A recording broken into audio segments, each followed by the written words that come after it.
இப்போ வேணா 60ங்கிறது 70 ஆயிருக்கலாம், ஒரு ஸ்டேஜ் தாண்டி போய். முன்னெல்லாம் 60 கொஞ்சம் முதுமை மாதிரி தெரிஞ்சது, இப்போ 70ங்கிறது முதுமை மாதிரி கொஞ்சம் நகர்ந்துக்கிட்டே போகுது. அதோட வித்தியாசமா இருக்கலாம் நம்முடைய மருத்துவம் மற்ற காரணங்கள் காரணமா. ஆனா மனோநிலை அப்படித்தானே. இப்போ நான் கொஞ்சம் பச்சையா பேசுறேன், தப்பா நினைக்காதீங்க. மனுஷன் 3ஆல் ஆக்கப்பட்டவன்: உடல், உள்ளம், ஆன்மா. இந்த உடல், உள்ளம், ஆன்மாவில் உடலும் உள்ளமும் துணை இன்றி வாழ முடியாது என்ற அபிப்பிராயத்தில் இருப்பவை. உடம்புக்கும் சரி உள்ளத்துக்கும் சரி யாராவது ஒரு கம்பேனியன் வேணும். உடம்புக்கும் சரி, நான் பச்சையா பேசுறேன், உடம்புக்கும் சரி உள்ளத்துக்கும் சரி யாராவது ஒரு கம்பேனியன் வேணும்.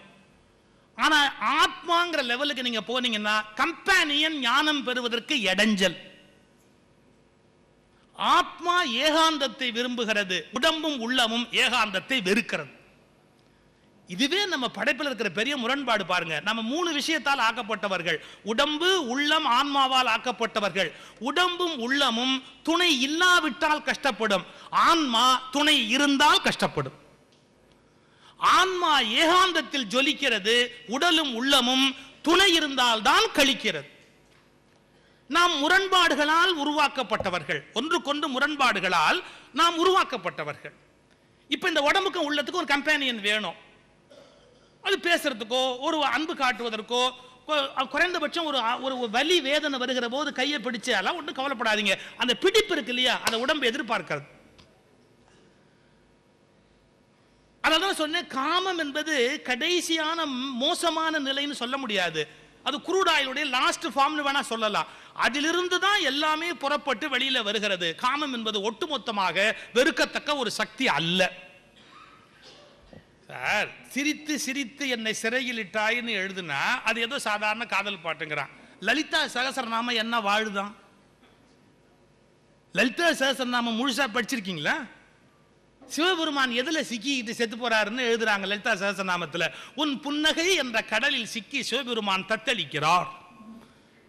உன் புன்னகை என்ற கடலில் சிக்கி சிவபெருமான் தத்தளிக்கிறார். இதை சமஸ்கிருதத்தில் சொல்லிட்டா அது பக்தி. சிரித்து சிரித்து என்னை சிறையில் இட்டாய்னா அது சிக்ஷா. நம்பாளுக்கும் அதேதான் வேலை, சிவபெருமானுக்கும் அதேதான் வேலை. நம்பால் தான் நம்ம அபிப்பிராயத்தை சிவபெருமான் மேல ஏற்றிருக்கான். நம்ம அபிப்பிராயத்தை சிவபெருமான் மேல ஏற்றிருக்கிறான். நமக்கு எப்படி இது இல்லாம முடியாதோ அப்படி அவராலையும் அது இல்லாம முடியாது. தீர்மானம் பண்ணிருக்கான். கல்லோலித ககுப்தடா, புன்னகை என்கிற கடலில் சிக்கி தத்தளிக்கிறவர் அப்படின்னு எழுதி வச்சிருக்கிறான். அப்போ ஒரு துணை அல்லது காமம் சார்ந்த ஒரு கம்பேனியன் அது இருக்கிற போது அன்பு உடல் வழியாக வெளிப்படுகிறது. அன்பின் மொழி பல வகையில் பேசப்படுகிறது. அன்பு உடல் வழியாக பேசுகிறது, அன்பு மனம் வழியாக பேசுகிறது, அன்பு ஆத்மா வழியாகவும் பேசுகிறது. அன்பு உடல் வழியாக பேசுகிற போது காமம் தவிர்க்கப்பட முடியாததாக ஆகிவிடுகிறது. நான் ஒரு புத்தகத்தில் எழுதியிருந்தேன், அதாவது திருமணம் நிகழ்ந்து கணவனும் மனைவி சந்திக்கிறாங்களே, அதுக்கு ஏன் சாந்தி முகூர்த்தம்னு பேர் வச்சான்? அப்ப அது வரைக்கும் சாந்தி இல்லாமல் இந்த உயிர் அலைந்திருக்கிறதுன்னு பொருள். இதுக்கு அப்பதான் சாந்தி கிடைச்சிருக்கு அப்படின்ற அர்த்தம். நீங்க வேதத்தில் என்ன சொல்றீங்க? ஓம் சாந்தி சாந்தி சாந்தி அப்படிதான் முடிக்கிறீங்க. அப்ப இந்த உயிருக்கும் அப்பதான் சாந்தி கிடைச்சிருக்கிறதா தான் அதுக்கு அப்படி ஒரு பேரே வச்சான். இது ஒரு சின்ன சயின்ஸ் தான், நான் சுருக்கமா சொல்லிட்டு போயிடுறேன். ஒரு கணவன் ஒரு மனைவி 2 பேரும் உடலாலும் உள்ளத்தாலும் ஆத்மாவாலும் நெருங்குகிறார்கள். கலவி இன்பம் நிகழ்கிறது. ஒரு குழந்தை வந்து தோணுது. ஒன்னு புரிஞ்சுக்கங்க, அந்த குழந்தை பிறக்கிற போது எப்படி பிறந்ததுன்னா ஒரு ஆண் ஒரு பெண் இருவரும் நிகழ்த்திய கலவியில் கலந்து பிறந்தது. ஆணின் ஆண் தன்மை, பெண்ணின் பெண் தன்மை இரண்டும் ஒன்றோடு ஒன்று கலந்த போது பிறந்தது. ஒன்னு மறந்துடாதீங்க, கருவல வந்து விழற வரைக்கும் அந்த உயிருக்கு சந்தோஷம் சந்தோஷம் சந்தோஷம், எல்லை இல்லாத சந்தோஷம். ஆனா கருவுல விழுந்த ஒரு வாரத்துக்குள்ள அந்த கருவுக்கு ஒரு பிரச்சனை. கருவுல விழுந்த ஒரு வாரத்துக்குள்ள ஒரு பெரிய பிரச்சனை இருக்கு. என்ன? அது ஜெண்டர் டிசைட் பண்ணணும். ஜெண்டரை டிசைட் பண்ணணும். உங்களுக்கு தெரியுமா, ஒரு வாரத்துக்குள்ள ஜெண்டரை மாத்திரலாம். சீனால அதுக்கான மருந்து இருக்கு. ஒரு குழந்தை உண்டான ஒரு வாரத்துக்குள்ள அதனுடைய ஜெண்டரை மாத்திரலாம். இன்னும் பச்சையா சொல்லட்டுமா, கரு உண்டாகும் போது இது என்ன குழந்தைங்கிறத முதல்லயே சொல்லலாம். திருமூலுடைய திருமந்திரத்தில் இருக்கு. சுவாசம் என்ன மாதிரி ஓடுது, எப்ப கலவி நிகழ்ந்தது, எப்ப குழந்தை ஜனிச்சது, இதை கணக்கு பண்ணா அது ஆண் குழந்தையா பெண் குழந்தையான்னு சொல்லிடலாம். இதெல்லாம் திருமந்திரத்தில் இருக்கு. என்னுடைய விஞ்ஞானமும் மெய்ஞானமும் ஒரு புத்தகத்தில் நான் எல்லாம் எழுதியிருக்கிறேன். அப்ப அது மேல் சைல்டா ஃபீமேல் சைல்டாங்கிறது நீங்க டிசைட் பண்ண முடியும். ஏன்னா அது கரு உருகிற போதே டாமினேஷன். ஆனா நீங்க மனசு வச்சா சில வேர்களை கொடுத்து ஒரு வாரத்துக்குள்ள அந்த பிண்டத்துக்கு நீங்க அது ஜெண்டரை மாத்த வைக்கலாம். பிண்டம் ஒரு முடிவு எடுத்தாகணும். என்ன எடுத்தாகணும்? நான் ஆணா அல்லது பெண்ணான். என்ன சிக்கல் தெரியுமா? இது ஆண் பெண்கிற 100 100 200 கலந்து பிறந்த சந்தோஷம். இது எல்லையற்ற சந்தோஷத்துல இருந்ததுக்கு இப்போ ஒரு முடிவு எடுத்தாகணும். என்ன? இது ஆண்னு முடிவெடுத்தா பெண் இல்லாம போகுது, பெண்ணுன்னு முடிவெடுத்தா ஆண் இல்லாம போகுது. நம்முடைய முதல் முடிவே நஷ்ட கணக்கில் தான் போகிறதே ஒழிய லாப கணக்கில் போவது அல்ல. ஃபர்ஸ்ட் டெசிஷன் லைஃப்ல தான் ஆண் அப்படின்னு எடுத்ததுன்னா பெண்மை மிஸ்ஸிங், தான் பெண்ணுன்னு முடிவெடுத்தா ஆண்மை மிஸ்ஸிங். அது இழக்க போகுது. அத இப்ப எடுத்த எடுப்பிலேயே வியாபாரத்தில் ஒன்னை இழந்துட்டா அந்த உயிர் எவ்வளவு வேதனைப்படும். இப்ப அது என்ன தெரியுமா? இப்ப பாருங்க, ஆண் அப்படின்னு முடிவு எடுத்துட்டா தன் பெண்மைங்கிற தன்மையை அது இழந்துருச்சு. பெண் என்பதை முடிவெடுத்துட்டா ஆண்கிற தன்மையை இழந்துருச்சு. நீங்க நல்ல ரேஸ் குதிரைக்கு போய் பழக்கப்பட்டவனுக்கு தெரியும், எதை இழந்தானோ அதை அடைந்தால் ஒழி அவனுக்கு சாந்தி கிடைக்கிறது இல்லை. 25 வருஷமா அந்த ஆண் எந்த பெண்மையை தேடினானோ, அந்த பெண் எந்த ஆண்மையை தேடினாலோ அதை கிடைக்கிற போதுதான் மறுபடியும் அவர்கள் பூரணம் அடைவதால் அதுக்கு சாந்தி முகூர்த்தம்னு பேர் வச்சான். அப்போது கிடைக்கிற சாந்தி நிறைவு உலகத்தில் வேறு எப்போதும் கிடையாது. They are longing for it. They are longing for it. They are searching for it. அதற்காக தேடிக்கொண்டு ஓடுகிறார். ஆனா கொடுமை என்ன தெரியுமா? கொடுமை இது ரெண்டும் 50-50. மறுபடியும் மெர்ஜர்ல 100 ஆச்சா, இப்ப மறுபடியும் மெர்ஜர்ல 100 ஆனது. பிரிஞ்சு தொலைக்கணும். பிரிஞ்ச உடனே மறுபடியும் நஷ்டம் தான். இணைஞ்சா தான் 100. அப்போ அந்த இணைவதன் மீதான நாட்டம் இருந்துகிட்டே இருக்கும். அதான் செக்ஸுக்கான லாங்கிங்கான காரணம். அப்ப அது தவறு அல்ல, உயிரின் படைப்பின் தன்மையே அதுல இருக்கு. ஆனா இப்போ அதுல ஒரு கண்டுபிடிக்க வேண்டிய ரகசியம் ஒன்று இருக்கு. எப்படின்னா, நான் ஆணாயிட்டதால பெண்மையை இழந்துட்டேன்னு பொருள் அல்ல. பெண்மை என்னிடத்தில் மறைக்கப்பட்டு இருக்கிறதே ஒழிய இழக்கப்படவில்லை. ஒரு பெண்ணிடத்தில் ஆண்மை மறைக்கப்பட்டு இருக்கிறதே ஒழிய இழக்கப்படவில்லை. அவங்க ஞானி ஆயிட்டா உன்னை கண்டுபிடிச்சுடலாம். என்ன? இந்த செக்ஷுவல் பொட்டன்சி அப்படிங்கிறது குண்டலினி அப்படிங்கிற ஆத்தலா தங்கி இருக்கு. இதை மெல்ல அப்படியே மேல கான்சியஸ் லெவல்ல மேல எடுத்துக்கிட்டே வந்தா சகஸ்ரா அப்படிங்கிற இந்த உச்சியில வந்து அது சேருகிற போது இந்த பாருங்க, இந்த பெண்கிற தன்மை இங்க தங்கி இருந்தா ஆண்கிற தன்மை சிரசுல தங்கி இருக்கு. ஆண்கிற தன்மை இங்க தங்கி இருந்தா பெண்கிற தன்மை சிரசுல தங்கி இருக்கு. இது குண்டலினி நகர்ந்து நகர்ந்து சிரசுல வந்து மெர்ஜ் ஆயிடுச்சுன்னு சொன்னா மீண்டும் ஆண் பெண்ணின் நிரந்தர கலவி நிகழ்ந்து விடுவதால் அது சமாதி நிலை என்று பேசப்பட்டது.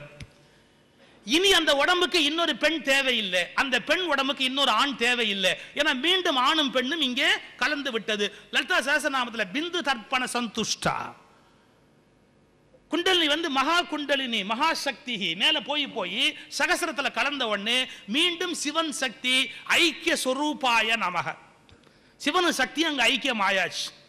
இது வெளி உடம்பில் நடக்கிற போது, பச்சையா சொல்றேன், வெளி உடம்பில் நடக்கிற போது காமம் என்று பேசப்பட்டது. தன் உடம்பிலேயே நடக்கிற போது மகா சமாதி என்று அதிஷ்டானமாக வணங்கத்தக்க சாமியாரின் குருபீடமாக ஆகிவிட்டது. வெளி இடத்துல நடந்ததுன்னு சொன்னா அது காமம், தனக்குள்ளேயே நிகழ்ந்து விட்டால் அது கடவுள் நிலை. நீங்கள் காமத்திலிருந்து தான் கடவுள் நிலைக்கு பயணப்பட முடியுமே ஒழிய காமத்தை முற்றிலுமாக அழித்தொழித்து விட்டு எவனும் ஞானத்தை நோக்கி பயணிக்க முடியாது. அப்ப அது எப்படி நம்ம தவறா சொல்ல முடியும்? இது ரெண்டும் இங்கேருந்து புறப்பட்டு மேலே போய் மறுபடியும் மெர்ஜாயி ஒன்னா சேர்ந்துடணும். சார், இதை சிற்றின்பம்னா அதை பேரின்பம்னா, நீங்க எந்த ஞானியோட பாட்டில் எடுத்து வேணா கேட்டு பாருங்க, பேரின்பம் எப்படி இருக்கும்னா சிற்றின்பம் மாதிரி இருக்கும் தான் எழுதணும். இல்லாட்டி ஞானசம்பந்தர் என் வெள்வளை சோரன்னு எழுதுவார. நம்மாழ்வார் தன்னை வந்து பராங்குச்ச நாயகி பரகால நாயகின்னு பெண்ணா பாவிச்சு தானே பாடுறாரு. மாணிக்க வாசகர் தன்னை பெண்ணா பாவிச்சு தானே பாடுறாரு. நல்லா யோசிச்சு பாருங்க. தன்னை பெண்கிற நிலையில ஏற்படுத்தி கொண்டு இறைவன் ஆண்கிற நிலையை ஏற்படுத்தி கொண்டு நானும் அவனும் நிகழ்த்துகிற கலவி இன்பம். திருமூலர் சொல்றாரு, ஒரு தாய் கேட்கிற போது மகள் எப்படி கலவி இன்பத்தை வெளியில சொல்ல முடியும் அப்படின்னு. ஒண்ணு இல்லை, அதுக்கே சிற்றின்பம்னு பேர் வச்சா பல பேர் நினைச்சுக்கிட்டு இருக்கிறான் அது மட்டமானது, அதனால சிற்றின்பம் பேர் வச்சான். கடவுளோட கலக்கிறது பேரின்பம், அது வசத்தின், அப்படி அர்த்தம் இல்லை. அதுக்கு ஏன் சிற்றின்பம்னு பேர், இதுக்கு ஏன் பேரின்பம்னு பேருன்னா, அந்த சிற்றின்பமும் பேரின்பத்துக்கு நிகரானது. ஆனால் அந்த நிகழ்வின் பிறகு இருவரும் பிரிந்து மீண்டும் அகங்காரம் தலையெடுத்து விடுகிறது. நான் சொல்றது கரெக்டா இல்லையா பாருங்க. ஆணவத்தை இழந்தாதான் ஆனந்த நிலை கிடைக்கும். சிற்றின்பத்தினுடைய கடைசி நிலையில ஆணவத்தை இழக்கலையா? ஆணவத்தை இழக்காம எங்கேயாவது அதனுடைய பீக்குங்கிற சிகரத்தை தொட முடியுமா? அப்ப ஆணவம்ங்கிற அந்த அந்த அந்த ஆணவத்தை இழக்கிறதான இன்பத்துக்கு காரணமாவே இருக்கு. ஆணவத்தை இழந்து சிற்றின்பத்தினுடைய உச்சிக்கு போறான். ஆனா கொஞ்ச நேரம் கழிச்சு மறுபடியும் பிரிந்து விடுவதாலே ஆணவம் மறுபடியும் தலைமையில ஏறி உட்கார்ந்து கஷ்டப்படுகிறது. ஒரே ஒரு வித்தியாசம், சிற்றின்பத்தில் மீண்டும் பிரிதல் நிகழ்வதால் ஆணவம் தலையெடுக்கிறது. பேரின்பத்தில் பிரிதலே இல்லாததால் அது அப்படியே நீடித்து விடுகிறதே ஒழிய இரண்டிலும் தரத்தில் உயர்வு தாழ்வு கிடையாது. தரத்தை பொறுத்தளவில் எந்த விதமான உயர்வு தாழ்வும் கிடையாது. சிற்றின்பம் தான் பேரின்பம், பேரின்பம் தான் சிற்றின்பம். ஆனா அது நிரந்தரமானது, இது தற்காலிகமானது. இது ஒண்ணுதான் வித்தியாசம். அது நிரந்தர, it is permanent, it is temporary. இந்த ரெண்டு வித்தியாசத்தை தவிர அதுக்கு வேறுபாடே கிடையாது. அதனால அன்பினுடைய ஆரம்ப நிலை, அன்பு என்பதனுடைய வேர் எங்கே இருக்கிறது அப்படின்னு கேட்டா அது காமத்தை மையம் கொண்டதாகவே அமைந்திருக்கிறது. கொஞ்சம் வளருது. காமத்தில் ஒருவரை ஒருவர் உபயோகப்படுத்திக் கொள்ளுதல் என்பதும் இருப்பதால் அது அவ்வளவு சிறப்புடைய ஒரு பண்பாக கருதப்படுவது இல்லை. நான் முதலே சொல்லிட்டேன், பச்சையா சொல்லிட்டேன். யாரை ஒருத்தரை யூஸ் பண்ணிக்கலாம்னு நினைச்சாலும் அது நாகரிகமான உயர்ந்த நிலையாக கருத முடியாது. ஆனா காமத்தில் அது இருக்கு. கொஞ்சம் அந்த காமம் கொஞ்சம் மேல உயர்ந்த காதல் அப்படிங்கிற உயர்ந்த நிலைக்கு வருகிற போது சரீரத்தின் தேவை நின்று போய், சரீரத்தின் தேவை குறைந்து போய், அல்லது சரீரத்தின் தேவை முற்றிலுமாகவே அழிந்து ஒழிந்து போய் மனத்தின் தேவை மட்டுமே நிற்கிற போது அது காதலாக அரும்புகிறது. அதை பல வகையில கொண்டாடுகிறார்கள், பல வகையில சிறப்பிக்கிறார்கள், அதனுடைய மேன்மைகளை எல்லாம் எடுத்து சொல்லுகிறார்கள்.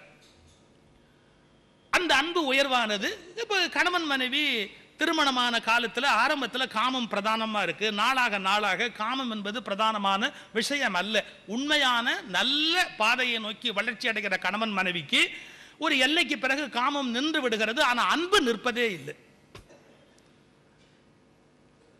கொஞ்சம் சிக்கலான விஷயம். 40-50 ஆண்டுகள் சேர்ந்து குடுத்தம் நடத்ததுக்கு அப்புறமா எத்தனை கணவன் மனைவி ஒருவர் மீது ஒருவர் அன்போடு இருக்கிறாங்கன்னு மனசாட்சியோடு யோசிச்சு பார்ப்போம். கொஞ்சம் மனசாட்சியோட யோசிச்சு பார்ப்போம். வேற வழி இல்லாம தான் பல பேர் ஒன்னா இருக்காங்க. வேற வழி இல்லை. இன்னும் சில பேர் டைவர்ஸ் பண்ணிட்டு வேற கல்யாணம் பண்ணலாமான்னு யோசிக்கிறதுக்கு ஒரே ஒரு சின்ன காரணம் வச்சிருக்கான். தெரியாத தேவதையை விட தெரிஞ்ச பிசாசு எவ்வளவோ தேவை. தெரியாத தேவதையை விட தெரிஞ்ச பிசாசு எவ்வளவோ தேவை. அது எப்படி வரும்னு யாரு கண்டா? வெள்ளைக்காரன் நம்மளோட துணிச்சலான ஆளு, அப்பப்போ பேயை மாற்றிக்கிட்டே இருக்கிறான். புதுசாக வர்ற பேய் எப்படி இருக்கு பார்ப்போம் அப்படின்னு. பட் நமக்கு அந்த தைரியம் இல்லை. நம்ம என்ன பண்ணுறோம், பரவாயில்ல ஒரு காம்ப்ரமைஸ், அதோடய அப்படியே இருந்துட்டு போகலாம் அப்படின்னு.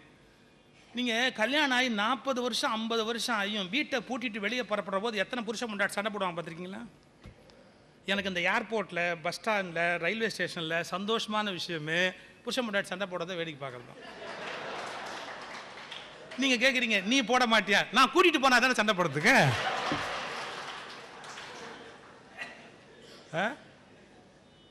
நல்லா சொல்லுவான் அந்த அம்மா, உங்களுக்கு அறிவே இல்லை, உங்களுக்கு அறிவே இல்லை அப்படின்பா. அவன் அதுக்கு மேல ஒரு வார்த்தை பேசுவான். அது பார்த்தா ரொம்ப வேடிக்கை. கல்யாணம் ஆகி 40 வருஷம் ஆயிருக்கும், 50 வருஷம் ஆயிருக்கும், உங்களை என்னால் நம்பவே முடியாதும்பா. 68 வயசு ஆகுது, உங்களை என்னால் நம்பவே முடியாது அப்படின்பா. இப்ப உண்மையான அன்புங்கிறது இழையோடிக்கிட்டே இருந்தா ஒருவர் மீது ஒருவருக்கு அவநம்பிக்கை வரத்துக்கு வாய்ப்பு உண்டா? இப்போ டிவியில எல்லாம் நீங்க மெகா சீரியல் பாக்குறீங்க, தப்பா நினைக்காதீங்க. அந்த மெகா சீரியல் விட பிரமாதமான சீரியல் நம்ம வீட்லயே ஓடுது. இந்த லைன்ஸ், ரோட்ரி இதெல்லாம் இருக்கிறவங்க தப்பா நினைக்க கூடாது. அவங்க வீட்டுக்கு லேட்டா போறதுக்கு அது ஒரு நல்ல காரணம். சௌக்கியமான சீக்கிரமா வீட்டுக்கு போகலாம், அதுக்கு அது ஒரு காரணம். சரிங்களா? இல்லாட்டி வீட்டுக்கு லேட்டாக தான் போவாங்க. அன்னைக்கு லைன்ஸ் மீட்டிங் இல்லை, ரோட்டரி மீட்டிங் இல்லைன்னா கூட அவங்க ஏதோ ஒரு காரணத்துக்காக லேட்டாக தான் போவாங்க. எவ்வளவு ஆபத்தை தள்ளி வைக்கலாமோ அவ்வளோ தள்ளி வைக்கலாமே அப்படின்ற ஒரு எண்ணம் தான். நீங்கள் என்ன ஆகுன்னு கேட்டிங்கன்னா, வீட்டில் அந்த குழந்தைய மடியில் போட்டு அந்த அம்மா அப்படி தட்டி கொடுத்துக்கிட்டு இருப்பா. அது தூங்காது சனியை. அது கேட்கும், மா மா ஒரு கதை சொல்லுமா, மா அம்மா ஒரு கதை சொல். அந்த மனைவி எரிச்சலோட ஒரு வார்த்தை சொல்லுவா, கதை தானே, உங்கள் அப்பா வருவார், ஏன் லேட்டுன்னு நான் கேட்பேன், ஒரு கதை சொல்லுவார் பாரு. அந்த மாதிரி கதையை நீயும் கேட்டது இல்லையா, நானும் கேட்டது இல்லையா?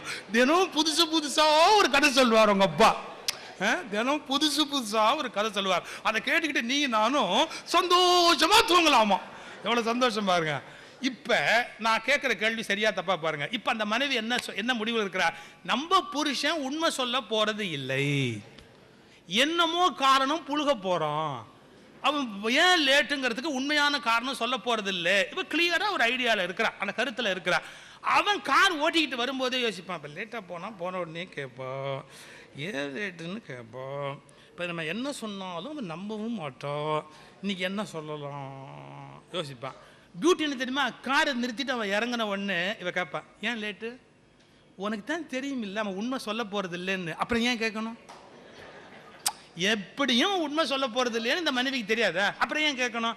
அவன் உடனே ஒரு பதில் சொல்லுவான். ஏன் சொல்றான்? அவனுக்கு தெரியும் நம்ம என்ன சொன்னாலும் நம்ப போறது இல்லை அப்படின்னு. அதுக்கப்புறம் பதில் சொல்றான்.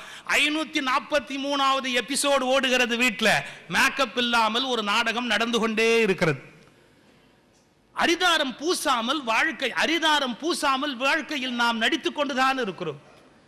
ஏன் நம்பல? ஒரு கணவனால மனைவியை ஏற்றுக்கொள்ள முடியல, மனைவியால கணவனை ஏற்றுக்கொள்ள முடியல. ஏன் தெரியுங்களா? அந்த காதல் அன்பு என்பது மாறி போய் என்ன போச்சு, ஒரு வகையான என்ன ஆக்கிரமிப்பு உணர்வு தோன்றிவிட்டது. டாகூருடைய ஷார்ட் ஸ்டோரியில ஒரு அருமையான short story, the last poetry அப்படின்னு ஒரு ஷார்ட் ஸ்டோரி இருக்கு. கடைசி கவிதை அப்படின்னு ஒரு சிறுகதை இருக்கு. என்ன கடைசி கவிதைங்கிற சிறுகதையில் அழகுன்னு கேட்டீங்கன்னா, ஒரு ஏரி, அந்த ஏரியில படகுல வரும்போது போகும்போது ஒரு ஆணும் ஒரு பெண்ணும் நட்பா இருக்கிறாங்க. அது நட்பு தானாங்கிறது அவங்களுக்கே தெரியாது. அவங்க ஒருவர் மீது ஒருவர் விருப்பமாகவும் இருக்கிறாங்க. அவங்க ரெண்டு பேரும் பழகிட்டு இருக்கிறாங்க. ஊர் அசிங்கமா பேச ஆரம்பிக்குது, ரெண்டு பேரையும் பத்தி தப்பா பேசுது. ஒரு நாள் இந்த பெண் கேட்கிறா, நம்மளை பத்தி ஊரே தப்பா பேசுதுங்கிறது உனக்கு தெரியும் இல்லையா அப்படின்னு. ஆமா தெரியும். அப்ப நம்ம ஏன் கல்யாணம் பண்ணிக்க கூடாது, நீ என்ன கல்யாணம் பண்ணிக்கிய அப்படின்னு. அவன் சொல்றான், அது மட்டும் எனக்கு யோசனையா இருக்கு, வேண்டாம் நான் நினைக்கிறேன், திருமணம் வேண்டாம் அப்படிங்கிறான் அவன். இந்த பெண் கேட்கிறா, நல்ல யோசிச்சு சொல்லு, அப்போ உனக்கு என் மேல அன்பு இல்லையா? இங்கதான் டாகூர் வரார். அப்போ உனக்கு என் மேல அன்பு இல்லையா? அவன் பதில் என்ன தெரியுமா, உன் மீது நிஜமாகவே அன்பு இருப்பதால் தான் நான் திருமணம் செய்ய யோசிக்கிறேன். உன் மீது எனக்கு நிஜமாகவே அன்பு இருப்பதால் தான் நான் திருமணம் செய்ய யோசிக்கிறேன். ஏன் தெரியுங்களா? திருமணத்துக்கு முன்பு வரை அன்பு தான் பிரதானமா இருக்கும். திருமணம்னு ஒண்ணு ஆயிட்டா தன் மனைவி தன் விருப்பப்படி நடக்க வேண்டியவள் என்கிற அகங்காரமான ஆளுமை தோன்றிவிடும். தன் கணவன் எல்லாவற்றுக்கும் தனக்கு பதில் சொல்ல வேண்டியவன் என்கிற எஜமானத்துவம் மனைவி இடத்துல தோன்றிவிடும். இது சரியா தப்பா நான் பேச விரும்பல, ஆனா ஒரு யோசனை என்னன்னா, அன்பு முற்றிலுமாக விட்டொழிந்து போய் என்ன நடக்கும் அப்படின்னு கேட்டா, தன்னுடைய கணவனுடைய மூளைக்குள் தான் எப்போதும் அமர்ந்து கொண்டு அவனை குதிரை செலுத்த வேண்டும் என்று மனைவி நினைக்கிறாள். You act according to my plan. நான் சொல்றபடி நீ நடந்தா என்ன? அவன் நினைப்பான், ஏன் நான் நினைக்கிறபடி நீ இருந்தா என்ன? இப்ப எப்படி ஒரு யுத்தம் தான் நடக்க முடியுமே ஒழிய குடும்பம் நடக்க முடியுமா? அப்ப அன்புங்கிறது அடிப்படையே அப்படியே தகர்ந்து போயிடுது. கம்ப்ளீட்டா அன்புங்கிறது அங்க இல்லாம போயிடுது. நான் உன்னை கண்ட்ரோல் பண்ணா என்ன, நீ என்ன கண்ட்ரோல் பண்ணா என்ன? சார், சில பேர் வீட்டுல அவ என்ன புடவை கட்டணுங்கிறத கூட ஹஸ்பண்ட் டிசைட் பண்ணியான். நீ எப்படி என்ன கேட்காம இந்த புடவையை கட்டின, நீங்க நான் இந்த கலர் கட்ட சொல்லலையே, இப்படி சொல்ற ஹஸ்பண்ட் இருக்கிறான் எனக்கு தெரிஞ்சு.